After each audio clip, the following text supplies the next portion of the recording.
friends, my name is Milan Dolaria. In this video, we start exercise 15.1. Okay, in last video we learn about the theory part of this chapter. So now question number 1.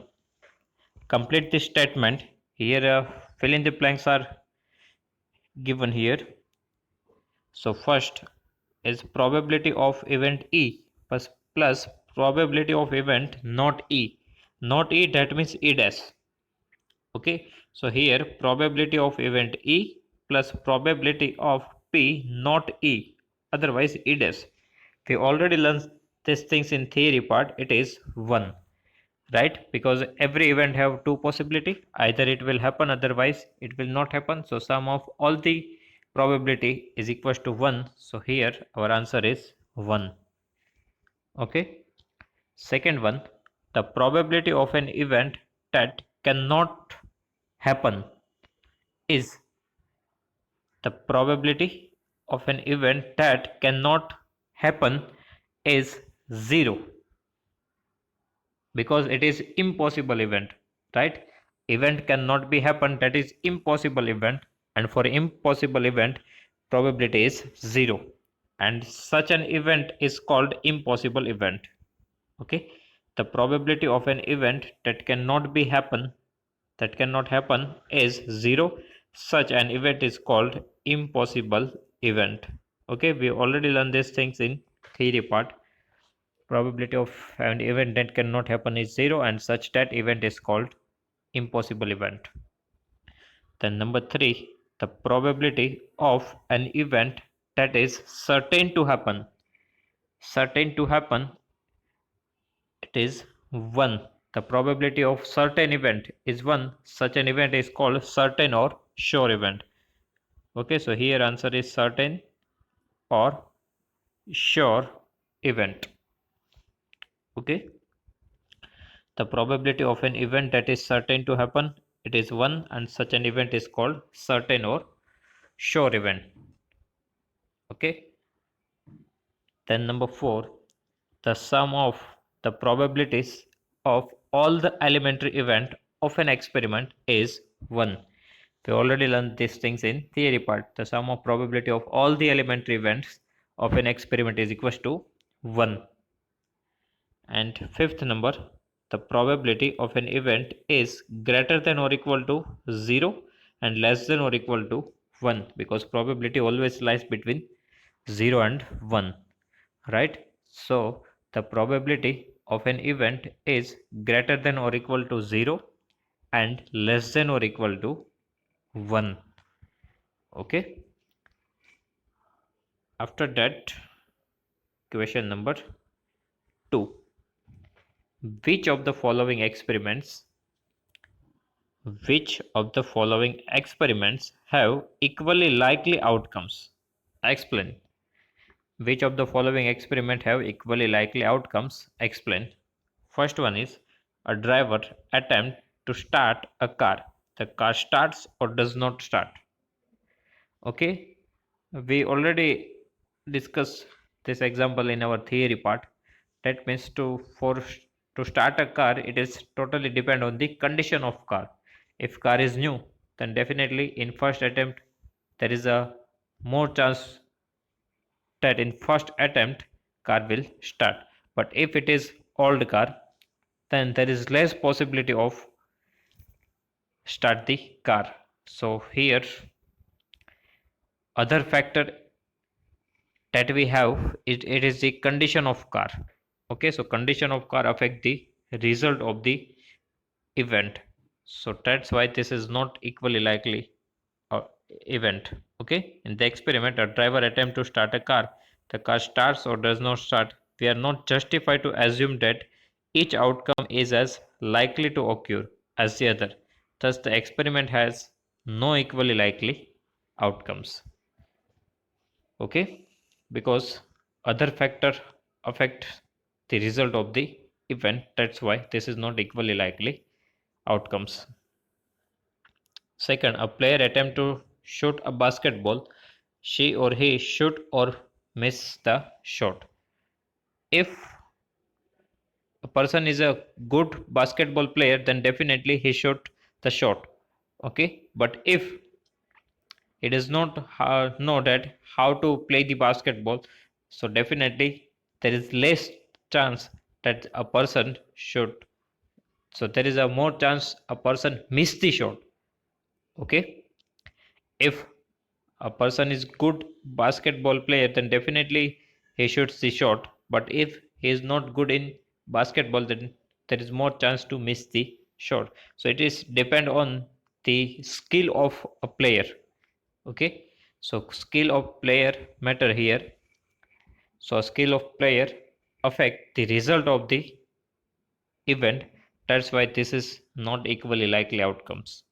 Okay, in experiment, a player attempt to shoot a basketball. She or he shoot or misses the shot. The outcomes depend upon many factors. That means quality of player. Thus, the experiment has no equally likely outcomes. Equally likely outcomes, that means it does not affected by any other factor. Okay, third one is a trial is made to answer a true false question. The answer is right or wrong. This is equally likely outcomes because there is an equal chance for both the possibility for true or false. Either the question is true, otherwise false. Okay, so trial is made to answer a true false question. So both the possibility, the probability for both this possibility is equal. There is 50% chances for true and 50% chances for the false. There are no any other factor affect the result of the event. That's why this is equally likely outcomes. Okay, in the experiment, a trial is made to answer a true false question. The answer is right or wrong. We know in advance that the result can lead to one of the two possible ways, either right or wrong. We can reasonably assume that each outcome, right or wrong, is equally to occur as the other. Thus, the outcomes, right or wrong, are equally likely. Okay, both have the same chances.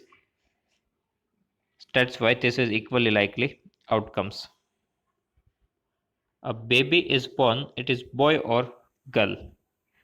So here even there is equal chances for boy and equal chances for girl. That means 50-50 percentage chances are there, right? 50 percentage chances for the boy, 50 percentage chances for the girl. It will not affected by any other factor. So this is even equally likely outcomes.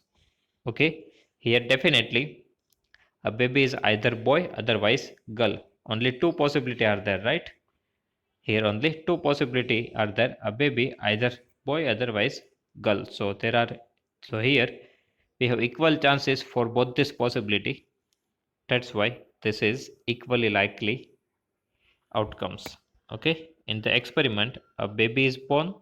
It is a boy or a girl. We know in advance that there are only two possible outcomes, either a boy or a girl. We are justified to assume that each outcome, boy or girl, is likely to occur as the other. Thus, the outcomes boy or girl are equally likely. Okay. Then number three, why is tossing a coin considered to be fair way of deciding which team should get the ball at the beginning of a basketball game? Sorry, football game. Okay, why is tossing a coin considered to be a fair way of deciding which team should get the ball at the beginning of a beginning of a football game? If we toss a coin, so there is equal possibility for all the result. That means result can be head or tail, right? So there is equal possibility for head and equal possibility for tail. Both have 50% chances. Okay, definitely if we toss a coin, then either result is head, otherwise tail. There is only two possibility, right? Either head, otherwise tail. So both have equal chances, 50-50 percentage. That's why this is equally likely outcomes. That's why this is a fair way of deciding which team should get the ball at the beginning. Okay, because both team have equal chances. Either team A will start, otherwise team B will start. So both have 50-50 percentage chances. That's why tossing a coin is the fair way of deciding the which should will get the ball in the beginning. The tossing of a coin is considered to be a fair way of deciding which team should get the ball at the beginning of a football game, as we know that tossing of the coin only land in one of the two possible ways, either head otherwise tail. It can reasonably be assumed that each outcome, head or tail, is as equally likely to occur as the other. That means the outcomes head and tail are equally likely, so the result of tossing of coin is completely unpredictable. Okay, we cannot initially predict that which result will come because both have the same possibility. That's why. And then number 4, which of the following cannot be probability of an event? Which of the following cannot be the probability of an event? Probability always lies between 0 to 1. Here 2 by 3, right? That means a 0.67. So it lies between 0 to 1. So this can be the answer of probability. Here we need to find the wrong answer. Okay, here minus 1.5, this is not possible because probability cannot be a negative number. It is always lies between 0 to 1, so it cannot be a negative number. That's why minus 1.5 is not possible answer for the probability. So this is the answer of this question.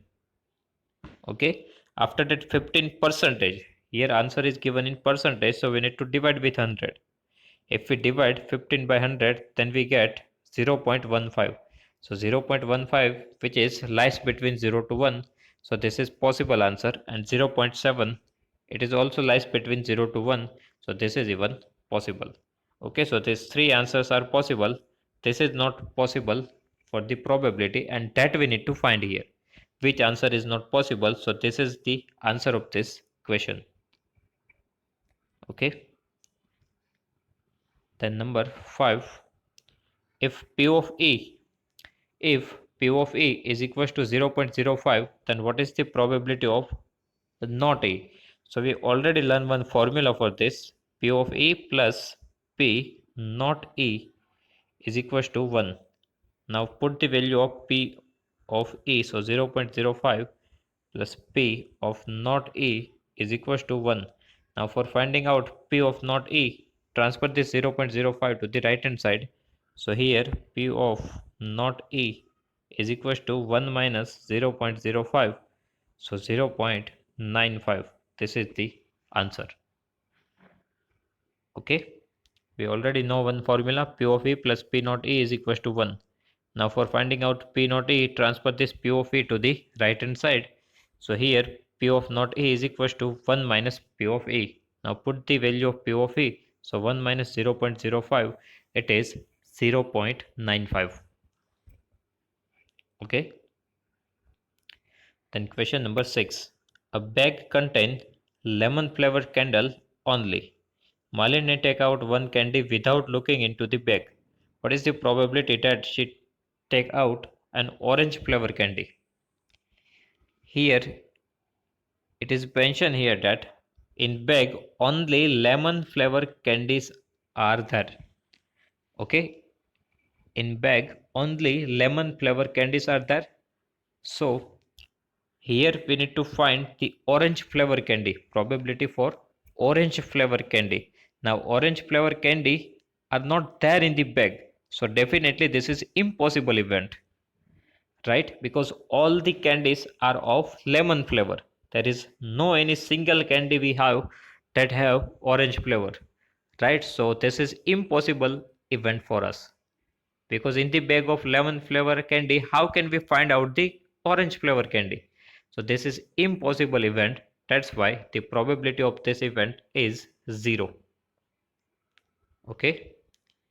Here consider the event related to the experiment of taking out of an orange flavor candy from bag containing only lemon flavor candy. Since no outcome gives an orange flavor candy, therefore it is an impossible event. So the answer is 0. Second, what is the probability that she take out a lemon flavor candy? Now here it is written that Malini take out one candy without looking into the bag. Now in bag, all the candies are lemon flavor. Okay, all the candies are lemon flavor. So if you take one candy, then definitely it is of lemon flavor because all the candies are of lemon flavor. So definitely if you take one candy, then it is of lemon flavor only. So this is called certain or sure event, right? This is certain or sure event. That means this if this things is possible for all the trials, right? Because in all the trials you will get the lemon flavor candy only, right? So this is called certain or sure event. So probability is 1 because there are 100% chances if you take one candy, then definitely it will of lemon flavor only because all the candies are of lemon flavor, right? So definitely if you take any candy, then it is of lemon flavor only. So this is certain event, otherwise sure event. So there are 100% chances that if you take one candy, then definitely it will of lemon flavor. That's why the probability of this event is 1. Okay, consider the event of taking a lemon flavor candy out of bag containing only lemon flavor candies. This event is a certain event, so its probability is 1. Okay, so students, if you have any doubt in this question, you can write in comment section. I will give you the answer. Thank you.